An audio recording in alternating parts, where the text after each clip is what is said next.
The president of the Crestwood Shores Homeowners Association called 911 because I bought a lake. Yes, an entire private 12-acre lake, and apparently, that act made me public enemy number one, a terrorist threat to community aesthetics and safety. Right now, as I'm telling you this, 3 sheriff's patrol boats are surrounding me on my own dock.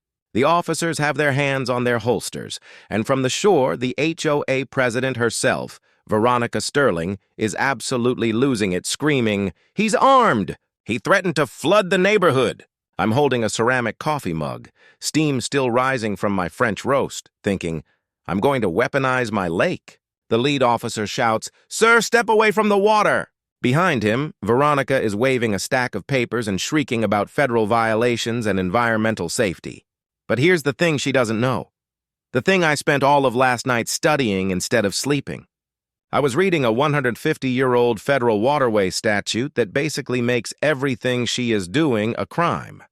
In about 30 seconds, when I show these officers the original land patent, Veronica is about to discover she just sicked the police, and not just any police, on a federally protected interstate commerce waterway. The smell of gunpowder from their flares is mixing with the smell of my coffee.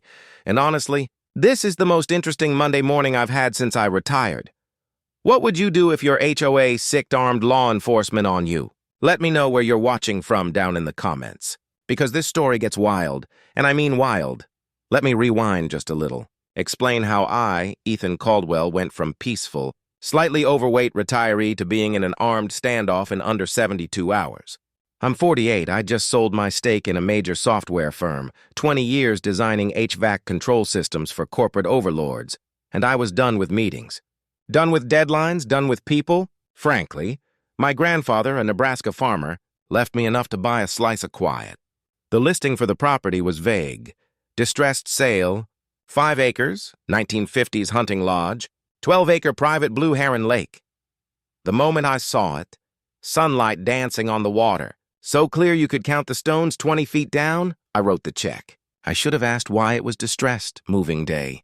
I'm unloading my granddad's battered wooden canoe, the one with the faded red paint, when a blinding white Lexus SUV, license plate reading blessed, screeches onto my gravel driveway, parking sideways, like the road belongs to her. Out steps Veronica Sterling. She's about 55, tennis-toned, blonde highlights sharp enough to cut a diamond, and a smile that belongs in a documentary about apex predators.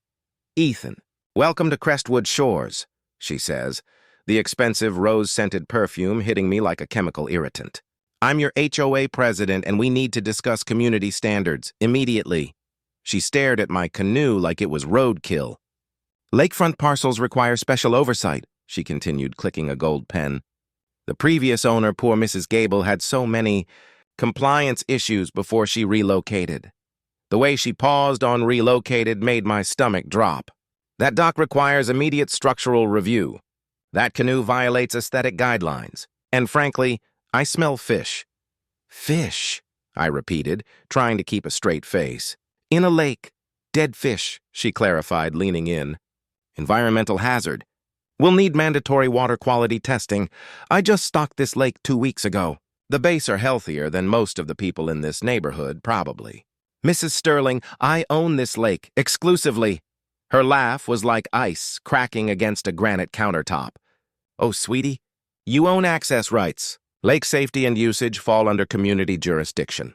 Here's Dale Carver's card. Environmental compliance. He'll be inspecting everything."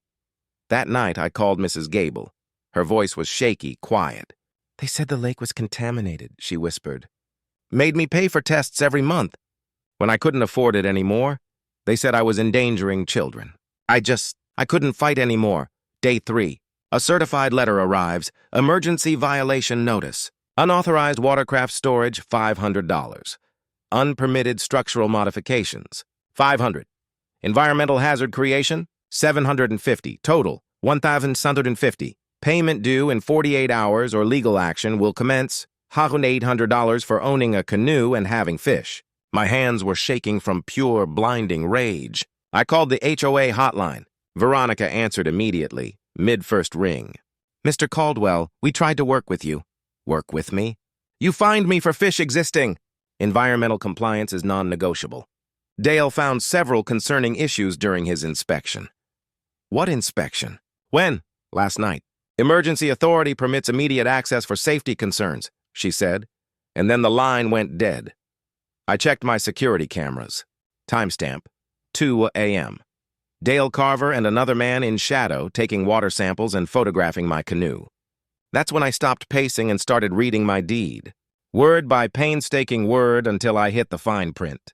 Exclusive water and mineral rights, established via Federal Territorial Survey, 1876-442B, Blue Heron Lake designated an interstate commerce waterway under federal jurisdiction. Federal jurisdiction. I drove straight to the county records office, and the clerk there, a woman named Rosa, squinted at the century-old documents. "Your lake is federally classified, honey," she said. "Any interference with your water rights violates federal law. HOAs have zero authority over federal waterways." Walking back to my truck, the autumn air tasted like revolution. The rage was gone, replaced by a cold, calculating resolve. That evening, Veronica, Dale, and a lawyer showed up, marching onto my dock without invitation. "Mr. Caldwell, we're here to discuss your options," Veronica announced, clicking her gold pen. Dale's environmental report shows serious contamination issues. Remediation cost $40,000. It might be easier to just sell to someone who can handle the liability. I looked at the 3 vultures circling my dream and smiled, genuinely. Actually, I've got a much better idea. The very next morning, chainsaws. It's 6 a.m. Dale and 2 guys are cutting down the massive 60-year-old oak tree on the property line, the one that shaded my entire dock. "What the hell are you doing?" I yelled, running out in my sweatpants. "Emergency tree removal," Dale shouted over the saw. HOA voted last night. Safety hazard. Could fall on community property.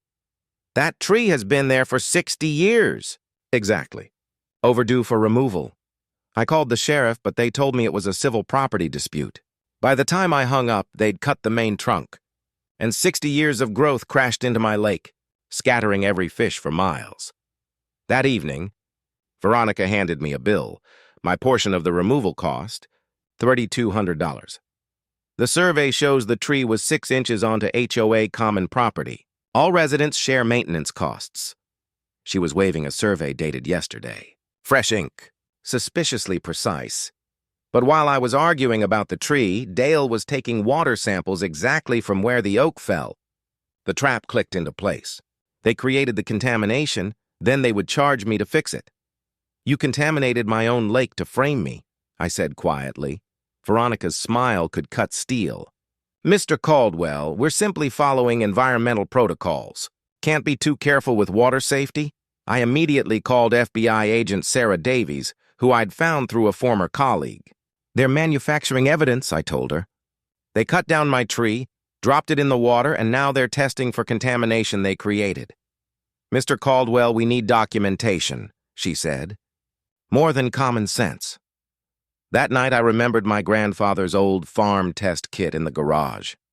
At midnight, I sneaked out and took baseline samples, near the tree, upstream and downstream. The chemistry told the story. Elevated tannins and bark debris, nothing toxic. Natural decomposition. I emailed Agent Davies the results with timestamps and GPS coordinates. Her response was immediate. "Excellent work. Their contamination is normal tree debris. Keep documenting." The next morning, Dale returned with his official equipment. I watched him use cheap pH strips instead of proper chemical analysis. "Rick," I called out, "what's your EPA certification number?" He froze mid-sample. "My what?" "Environmental consultants need EPA certification for water quality testing. What's your number?" The sweat beading on his forehead had nothing to do with the morning heat. "We work through licensed laboratories." "Which laboratory?" "What's their certification?" "Conducting preliminary testing on a federally protected waterway without credentials, Dale? That's a federal crime." I pulled out my phone and started recording. "For the record, can you state your name and EPA certification number?" Dale Carver packed up his fake equipment and left without another word. The revolution was spreading. My neighbor, Charles, a nervous, thin accountant, and 4 other residents met at Janet's yoga studio after hours. The studio smelled like lavender and rebellion. "She's been skimming from the HOA funds," Charles whispered, looking like he was planning a prison break. "I've been tracking it for months. Consistent payments to Dale's consulting company that don't match any approved work orders. $47,000 over 2 years. We started seeing the bigger picture. It wasn't about my lake. It was an organized shakedown. I told them, we need evidence. Real documentation." Charles pulled out a USB drive. I copied all the financial records before they locked me out of the system. Payments to shell companies, inflated vendor invoices, unauthorized expenses. Right then, my phone buzzed. "Stop the meeting or we call code enforcement about illegal commercial use of residential property." We looked out the window. Dale's pickup truck, headlights off, engine running. Someone was watching. This wasn't just harassment. This was organized crime. The next morning, I woke up to find my water line surgically severed. A fake contamination notice zip-tied to the pipe. That's a felony. Then came the real escalation. That evening, I smelled gasoline near my boat shed. Someone had poured accelerant around the foundation and left oil-soaked rags near the electrical panel. Arson attempt, I called Agent Davies. While she was documenting the scene, the fire marshal's radio crackled. "House fire on Magnolia Street. Possible arson." It was Tom's house, the landscaper from our meeting. His garage and his truck, his livelihood, were a twisted metal skeleton. "This is domestic terrorism," Agent Davies told me. "They're using arson to intimidate federal witnesses." While we were focused on Tom's fire, Veronica made her real move. County officials were posting notices on every tree around my lake. Environmental hazard zone, no public access. The tired inspector, Peterson, handed me a clipboard. My lake was under county quarantine based on reports showing dangerous bacteria, and my dock was an imminent collapse risk. Every single document was professionally formatted, officially stamped, and completely fabricated. "These are fake," I told Peterson. "Sir, these came through proper channels with proper certifications. Until you can provide counter-evidence, the quarantine stands." I realized the irony. They were using fake federal authority to block real federal authority. I drove to the State University lab with my original water samples. Dr. Kim, the environmental professor, examined them under microscopes. "Mr. Caldwell, this is some of the cleanest lake water I've seen in 20 years. Pristine bacterial balance, excellent oxygen levels." She looked at Veronica's reports. "These test results are impossible. They show bacteria levels that would kill every fish in the lake. While I waited for certified analysis, the attacks intensified. Charles's taxes were audited by the IRS. Janet's yoga studio was shut down by code enforcement. Tom's insurance refused to pay out for the fire. I was sitting on my dock, the one spot not covered by their fake quarantine signs, watching the sunset. They weren't just targeting my lake anymore. They were using government agencies as weapons against anyone who supported me. That night, sifting through the ruins of my boat shed, I found it. The old wooden filing cabinet my grandfather built. Inside, water damaged but readable, were the original 1876 land patents. Not photocopies, the actual federal. Documents with wax seals and the territorial governor's signature.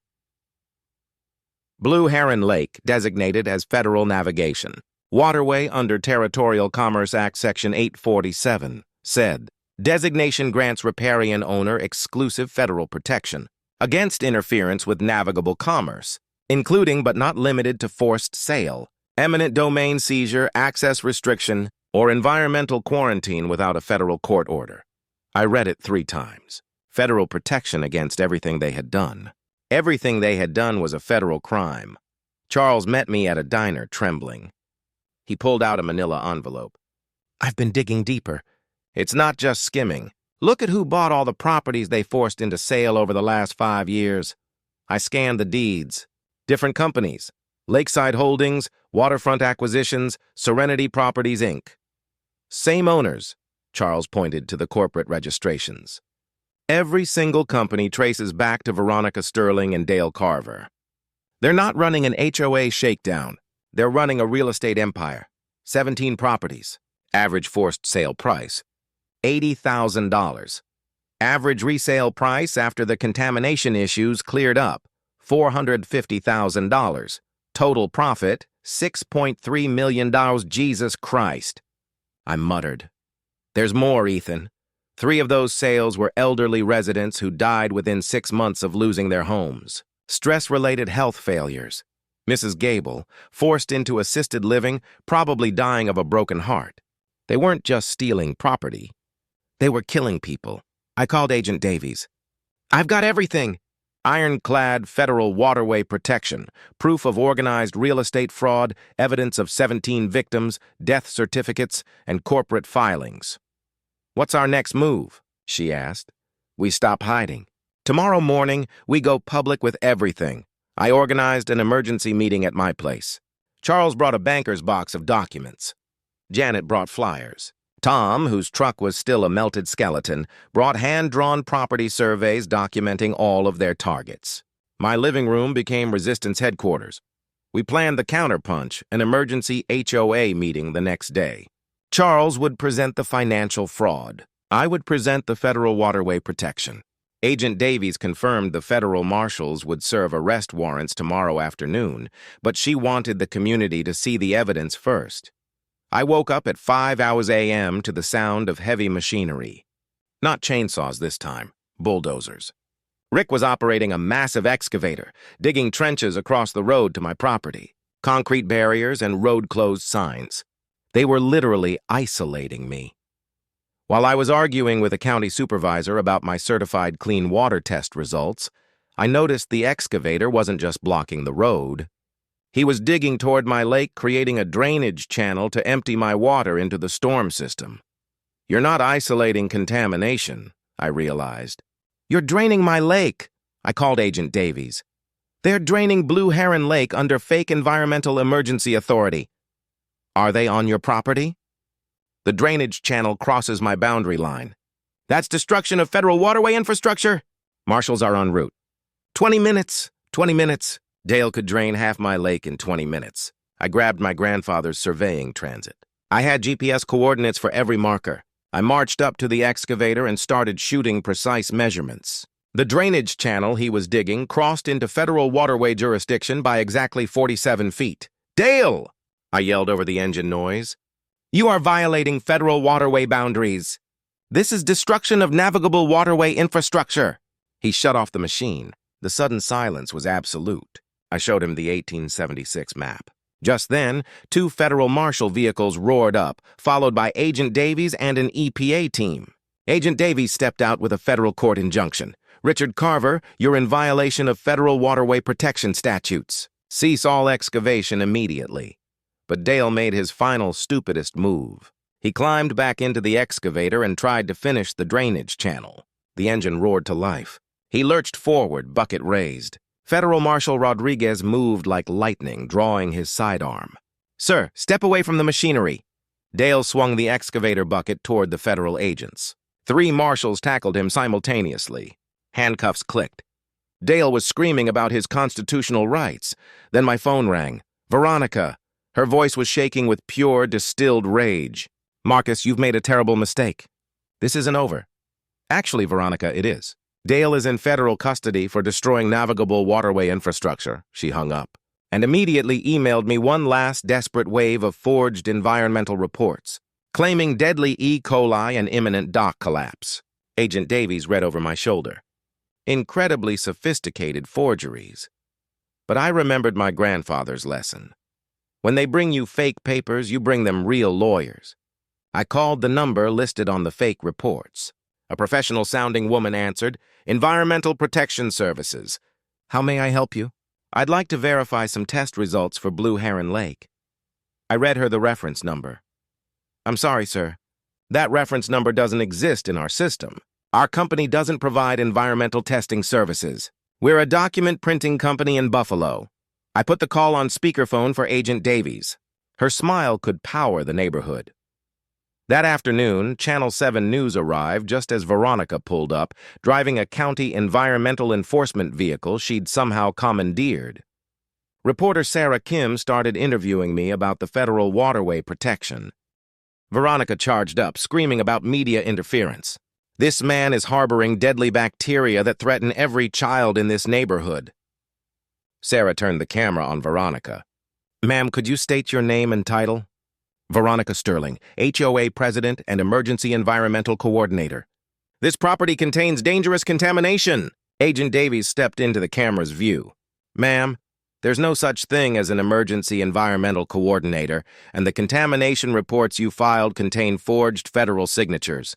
Your associate, Richard Carver, is currently in federal custody for environmental terrorism and document fraud. The moment Veronica realized she was being recorded confessing to federal crimes on live television was absolutely beautiful. Her face cycled through shock, rage, and pure panic in about 3 seconds. She tried to grab the camera, then turned and ran in her expensive heels across my lawn toward the lake. Marshal Rodriguez caught her, but not before she tripped, spectacularly and face-planted in the mud right next to my concrete-filled canoe. The sound of handcuffs, clicking mixed with the loons, calling across the water and the neighbors cheering from every yard. 6 months later, I'm sitting on my rebuilt dock, watching the sunrise paint Blue Heron Lake gold. Veronica got 7 years in federal prison. Dale got 5 years plus restitution that will keep him broke until he's 70. Charles's forensic accounting recovered $31,000 in stolen funds, which we used to install proper playground equipment and repair the roads Veronica had neglected. Janet established transparency requirements that make our HOA budget more public than most city governments. Tom rebuilt his landscaping business. My concrete-filled canoe became a community garden planter, and my lake? The federal government designated Blue Heron Lake as a protected historical waterway park. But the real lesson isn't about HOA fraud or federal law. It's about what happens when ordinary, quiet people who just wanted to fish in peace refuse to accept injustice and fight back with knowledge, community, and stubborn, mule-headed determination. We didn't fight fire with fire. We fought fire with a federal injunction. What's your HOA nightmare story? Did you have a legal loophole you used to fight back? Drop a comment below. You might have more legal protection than you realize. Sometimes the best defense against petty tyrants isn't backing down. It's knowing the law better than they do. Hit that like button and subscribe if you want to see more David versus Goliath victories where the little guy wins. That's a wrap for today. I'm Ethan, and I'm going fishing.